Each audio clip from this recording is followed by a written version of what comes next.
My name is Streaks Foxtrot. I am the owner of Foxtrot Breedables in Second Life. First, let's talk about Foxtrot because we talked about Foxtrot before. Yeah, like about And a year ago. yeah, and so you guys have done a lot of stuff since then. There's been all kinds of cool things that you've done. Do you want to give us an update on your business? Just so So I think the last time we spoke, we had about 30,000 pets. I've had people coming back and saying, "I just listened to your interview with Fury," and I'm like, "That was a long time ago." We just hit 200,000 pets in Second Life, and I'm super proud of what we've done and what we've accomplished. And it's just been going great. We're growing slowly but surely, and we're making a lot of changes, and hopefully we'll have some really big news soon. But I guess I like that Foxtrot's kind of the underdog.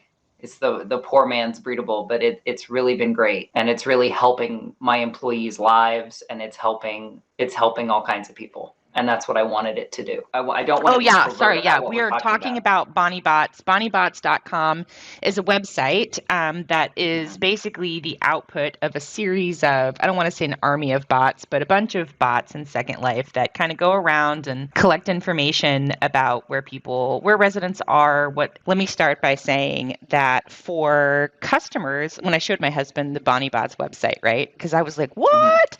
And I And showed my husband too, and I'm so a my real life husband. Yep. And I'm a stats nerd, right? Like I love me some stats. There I was do a too. debate on Twitter, over the last couple of months is like, which body is everybody wearing? And, Hmm. Bonnie bots can let you know that. But so that's kind of cool, I guess, in an invasive Hmm. sort of weird way. But I guess In an it's invasive, weird way, but it is kind cool. of, they can scan you and see what's attached. Right. That's just, if you're in the area where the scanner is, you're consenting to be scanned, in the same way that if you're out in public and you're not wearing, say, a pair of pants in the real world, you are subject to laws that say, hey, dude, You people have to are going to look at you. Yes. So, that part is cool. The other thing that was kind of cool is we're working on a Machinima project. So this is like basically a giant list of places that are good to go shop at, some of which I'd never seen, which could be a double-edged sword too, because it's almost like promoting the big brands, but not at the same time. You know what I mean? Yeah. So yeah, so from a consumer standpoint, it could be kind of cool, but from a business standpoint, holy hot mess. So Well, I wanted to so let you we're talk about it. The big thing that we're really talking about today is the fact that it can now report all of your revenue that your marketplace store makes and on I their think website. and I think I know how they're doing that. I'm not for certain, because I don't think we know for certain how they're doing that. I believe they may have a bot crawling the marketplace website, because Hmm. you see at the bottom, if you're looking at the marketplace, if you go to the Second Life marketplace, Hmm. it's a web interface for commerce for the virtual world. And at the bottom, there's a thing that says what customers are buying now. Yep. Those items have been sold. And so it may not be getting accurate-ish, it may be getting accurate-ish numbers from marketplace sales by aggregating what customers are buying now and adding it up. I see. Yeah, that makes So they don't sense. actually have Second Life's information. They're just taking what Second Life has freely put out there and Hmm. doing the math and then putting it up. Which, they're in the United States, there are some records that are, free access. You have access to walk in, freedom of information. You can walk in and ask for that information.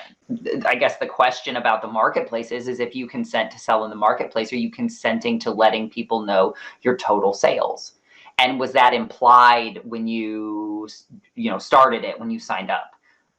Which is, there's no way that that was an implication, like at any point that, I mean, that's like almost saying like if you agree to work at this place, you're agreeing to let them tell everybody how much you make on your paycheck, which is which they ins can't do, but you are allowed in the United States to talk about your pay. You cannot be right, fired for disclosing how much you make, which is a consent thing. right, If you consent to the information being let out, that's different. right. And I think that this Bonnie Bots should have been an opt-in from the start. You should have decided whether you wanted to participate or not. Yep. And I hate being critical of Linden Labs.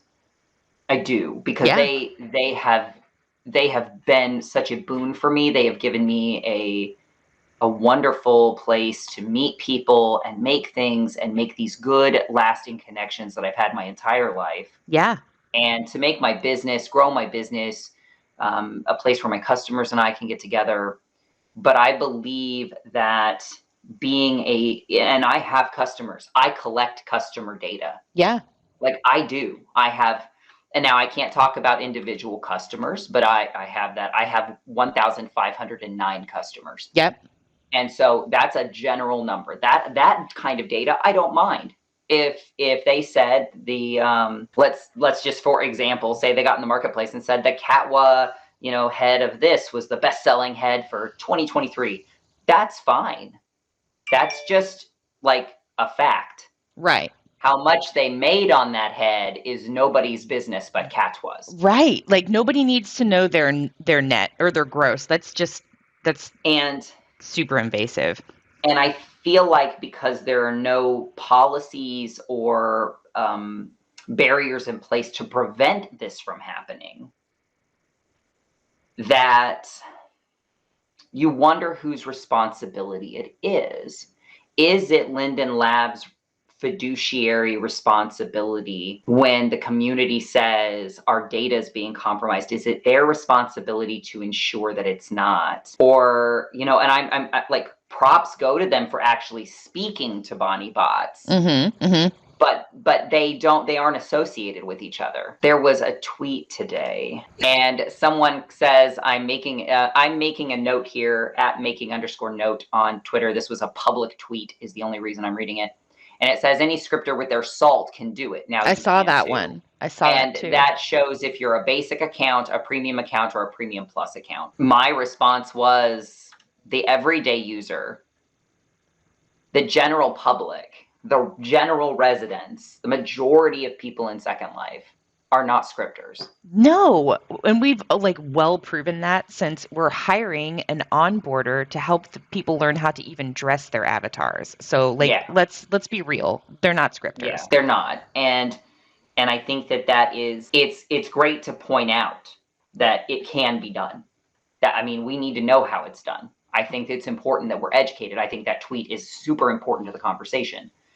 They're like, any scripter with their salt can do it. You can do it too. Here's the script. Now you can see what people are. I think what we need to talk about, though, is what Bonnie Bots was trying to do. Yeah. What was their initial, that's on their website, Bonnie Bots, mission.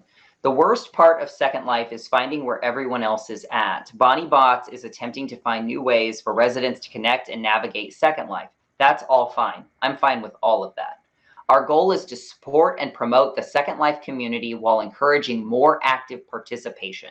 Yep. We believe the continued success of Second Life lies with the residents. I believe in all of that. Me too. I agree with all of that. Information about Second Life should be freely accessible by all. That's where they lose me.